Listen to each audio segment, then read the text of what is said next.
Students, I am Professor Nikam SR from SPH Junior College, Nampur, Taluka Baglan. Now we are going to start the next topic, that is homologous series. That is also very important topic. A question can be asked, that is write a short note on homologous series, or definition also asked. Now we will see the definition first. What is meant by the homologous series? Now it is the series of organic compound, or this is the series of organic compounds with same functional group, and each members in this series, they are differed from successive members by CH2 group or methylene group. Then that series is called as homologous series. It is the series of organic compounds with same functional group, and the each members are differed from their successive members by CH2 group, that is methylene group. Then that is called as homologous series. ज्या सिरीजमध्ये दोन member हे CH2 ग्रुपचा फरक त्याच्यामध्ये जर येत असेल, सक्सेसिव्ह म्हणजे लगतच्या मेंबर्समध्ये जर CH2 ग्रुपचा फरक येत असेल, मेथिलीन ग्रुपचा फरक येत असेल आणि त्यांचा फंक्शनल ग्रुप सारखा असेल, तेव्हा त्या ऑर्गॅनिक कंपाऊंडच्या मालिकेला किंवा सिरीजला होमोलोगस सिरीज असे म्हणतात.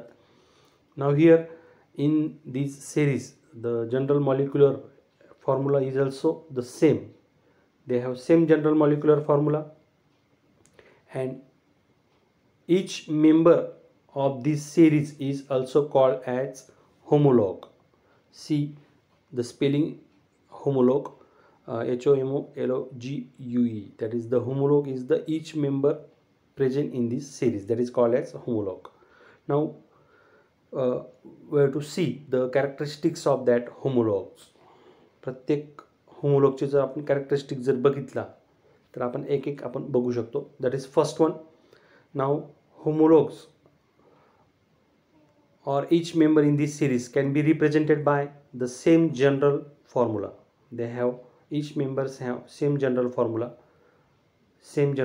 That is, for example, if we take CnH2n, that is CnH2n is the general molecular formula for alkenes family, that is carbon-carbon double bond, and CnH2n plus 2 is the general molecular formula for alkanes. आणि next CnH2n plus 1 OH, that is the general molecular formula of alcohols. बघा CnH2n plus 2 हा alkane फॅमिलीचा general formula आहे, आणि त्या अल्केनमधला जर आपण एक हायड्रोजन कमी केला तर आपल्याला अल्किल ग्रुप मिळेल. That RH loses its one hydrogen, then we get R group, alkyl group. That alkyl group is denoted by the general formula CnH2n plus 1. CnH2n plus 1 काय आहे, R ग्रुप असतो तो, आणि R ला जर OH जोडला तर तो अल्कोहोल तयार होतो. हे आता अल्किल ग्रुप आपण पुढे बघणारच आहोत, त्याचा अभ्यास करणारच आहोत. पुढे तुम्हाला अजून त्याचं पिक्चर क्लिअर होईल. That is the alcohols. And alkyne फॅमिलीमध्ये CnH2n minus 2 हा त्याचा जनरल मॉलिक्युलर फॉर्म्युला असेल. So that is the first characteristics about the general molecular formula. That means the homologues can be represented by same general formula or general molecular formula.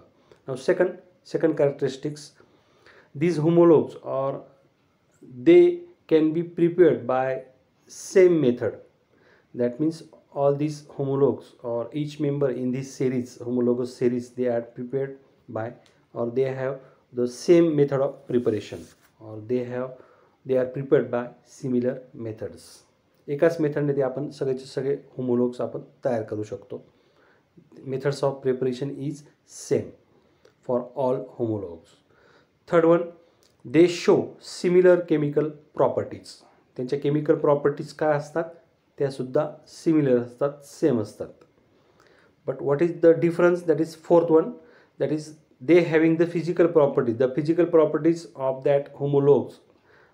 For example, like melting point or boiling point, specific gravity असेल, solubility, density, they changes gradually with molar mass. They changes gradually with the molar mass. जसा molar mass change होईल, जसा पुढचा member CH2 ग्रुपने वाढ होईल, तसं ह्या फिजिकल प्रॉपर्टीजसुद्धा आपल्याला थोड्याफार प्रमाणात चेंज होताना दिसतील. For example CH4, C2H6, C3H8, C4H10, next is C5H12. These are the homologs of alkane family. Alkane family ही दिसते पूर्ण.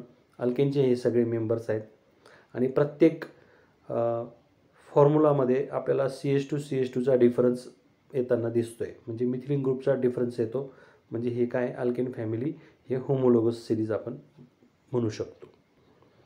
So this is about the characteristics of that homologous series. So they are very important. First one is they can be prepared or they can be represented by the same general formula. For example, CnH2n plus 2 for alkanes, CnH2n for alkenes, and CnH2n minus 2 for alkynes, and also CnH2n plus 1 OH, that is for alcohols. Second, they can be prepared by the similar method, or they have same method of preparation. Third one is they show same chemical properties. And fourth one, about the physical property, they have small difference in their physical properties like melting point or boiling point. As the molecular mass increases, the physical properties gradually changes. For example, CH4, C2H6, C3H8, C4H10, etc. So this is about the homologous series. Remember the definition and its characteristics. Next topic, that is nomenclature of organic compounds. Organic कंपाऊंडचं आता आपल्याला nomenclature बघायचं आहे. कशा पद्धतीने त्यांना नावं देता येतील, त्याच्या मेथड्स आहेत, रूल्स आहेत, त्याप्रमाणे आपल्याला बघायचं आहे. So there are 2 methods for the nomenclature of organic compounds. First one is A, that is trivial name, or this trivial name is called as trivial system or common system or common name. Trivial names or common names or common system. Now here commonly used names, they are assigned to the organic compounds based on the sources from which they are obtained. Organic compounds आपण ज्या माध्यमातून ज्या सोर्सेसकडून मिळवलेले आहेत त्याच्या बेसिसनेच त्यांना common names आपण म्हणजे दिलेले आहेत. पूर्वी जसे ऑर्गॅनिक कंपाऊंड्स आलेले असतील, तयार झालेले असतील आणि त्या नावाने प्रसिद्ध असतील, प्रचलित झाले असतील, तर तेच त्याचं कॉमन नेम, ज्या नावाने ते ओळखले जातात त्या नावाने ते त्याचं कॉमन नेम्स दिलेले आहेत. For example urea. Urea has formula NH2CO NH2, carbonyl group CO मध्यभागी आणि त्याच्या दोघी साईडला जर आपण NH2 ग्रुप जर जोडले तर आपल्याला तो युरियाचा फॉर्म्युला मिळतो. आणि that urea is isolated or obtain from urine. युरिनपासून युरिया हा तयार झालेला असेल किंवा मिळवलेला आहे. नंतर citric acid. Citric acid is the compound that obtain from or it is found in citrus fruits. जे सिट्रस फ्रूट्स आहेत, उदाहरणार्थ मोसंबी असेल, संत्री असेल, यांच्यामधून जे कंपाऊंड मिळालेले आहेत त्या कंपाऊंडला आपण सायट्रिक ॲसिड म्हटलेलं आहे. संत्री असेल, मोसंबी असेल, लिंबू असेल, यांच्यामध्ये आपण याच्यामध्ये जो रस असतो, ज्याच्यामध्ये जे आम्ल आहे त्याला आपण काय म्हणतो, सायट्रिक ॲसिड त्याच्यापासून मिळू शकतो आपण वेगवेगळ्या या सायट्रस फ्रूट्सपासून, आणि म्हणून त्याला नाव दिलेलं आहे सायट्रिक ॲसिड. त्याच पद्धतीने लॅक्टिक ॲसिड असेल, जे दुग्धजन्य पदार्थ असेल, उदाहरणार्थ दही. दहीला आपण दहीमध्ये लॅक्टिक ॲसिड हे महत्त्वाचा भाग असतो. देन आपण नंतर मग आपण चिंचेचा रस आहे त्याच्यामधून आपण त्याला आपण काय म्हणतो, टार्टरिक ॲसिड. टार्टरिक ॲसिड त्याच्यामधून आपण मिळवू शकतो. So these are the common names given for organic compounds. Now the trivial names of the some organic compounds, कशा पद्धतीने ट्रिवियल नेम किंवा कॉमन नेम आहेत त्याचा आपण अभ्यास करूया. Now there is a chart that is for structural formula and its common name. वेगवेगळे organic compound तुम्हाला दिलेले असतील, स्ट्रक्चर दिलेले असेल, त्याच्यावरून तुम्हाला कॉमन नेम्स विचारू शकतात. So that is the first example, CS3 CS2 CS2 CS3. तर त्याचं नाव काय असेल, n butane. N butane straight chain आहे. जर स्ट्रेट चेन असेल अल्केनमध्ये, म्हणजे प्रॉपेन असेल ब्युटेन असेल, तर एन ब्युटेन किंवा एन प्रॉपेन आपण प्रत्यय या ठिकाणी लावू शकतो. एन असेल, आयसो असेल, सेकंडरी असेल, these are these words are used in the giving the common name of different organic compounds.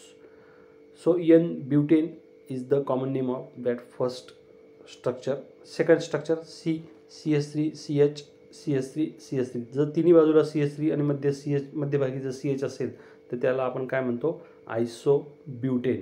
C the isobutane structure we have seen before. Remember its IUPAC name or its common name, sorry. So N, iso, secondary, neo, these are the words we can use as a prefix for the common names. Next, that is C6H5NH2. This C6H5 means benzene ring, and त्याला जर आपण NH2 group लावला तर तो कंपाऊंडचं common name काय येईल, ॲनिलीन. ॲनिलीन त्याचा formula, त्याचं नाव. नंतर आता आपण मगाशी बघितलं lactic acid. This is the formula of lactic acid, fourth structure, that is CS3CH COH OH. जर लॅक्टिक ॲसिडमध्ये कार्बन मध्यभागी असतो आणि आजूबाजूला 4 डिफरंट ग्रुप्स असतात. CS3 असेल, COH असेल कार्बोक्सिलिक ॲसिड, नंतर अल्कोहोलचा OH ग्रुप असेल आणि हायड्रोजन ॲटम जर असेल तर त्या कंपाऊंडला आपण काय म्हणतो, lactic acid. This is in milk products present. So that is the formula of lactic acid. Now next, that is CHCl3. CHCl3 is the formula for chloroform. CHCl3 हे क्लोरोफॉर्मने ओळखलं जातं त्याचं नाव. आणि CHI3 असेल, आयोडीन असेल तर तो आयोडोफॉर्म या नावाने हा कंपाऊंड ओळखला जातो. हे त्यांचे काय आहेत, कॉमन नेम्स आहेत. Next, that is HC triple bond CH. अल्काईन family आहे, कार्बन कार्बन ट्रिपल बॉन्ड, आणि कार्बन कार्बन ट्रिपल बॉन्डच्या दोन्ही साईडला जर H असेल तर त्या कंपाऊंडचं नाव आहे common name acetylene, CA. Then C2H5O C2H5. जर दोघी बाजूला अल्किल ग्रुप असतील आणि मध्यभागी ऑक्सिजन असेल तर तो इथर कंपाऊंड असतो. आता मगाशी आपण फंक्शनल ग्रुप बघितलेत गेल्या वेळेस. COC लिंकेज आपल्याला बघायला मिळते इथर्समध्ये, आणि त्याचं नाव काय, डाय इथिल इथर. जर दोन्ही इथिल ग्रुप असतील दोघी साईडला तर त्यांना डाय इथिल इथर म्हणणार, आणि इथिलच्या ऐवजी जर मिथिल ग्रुप असतील तर dimethyl ether. Next, CS3COOH. This CS3COOH is nothing but the acetic acid. That is also called as common name vinegar. Vinegar या नावाने पण हा ॲसेटिक ॲसिड ओळखला जातो. Remember that name. Then HCOOH. Same carboxylic acid आहे, वरचा पण carboxylic acid आहे ॲसिटिक ॲसिड, आणि हा पण SCOOH पण कार्बोक्सिलिक ॲसिड आहे. CS3च्या जागेवर जर आपण H घेतला तर तो काय कंपाऊंड होईल, फॉर्मिक ॲसिड तयार होईल.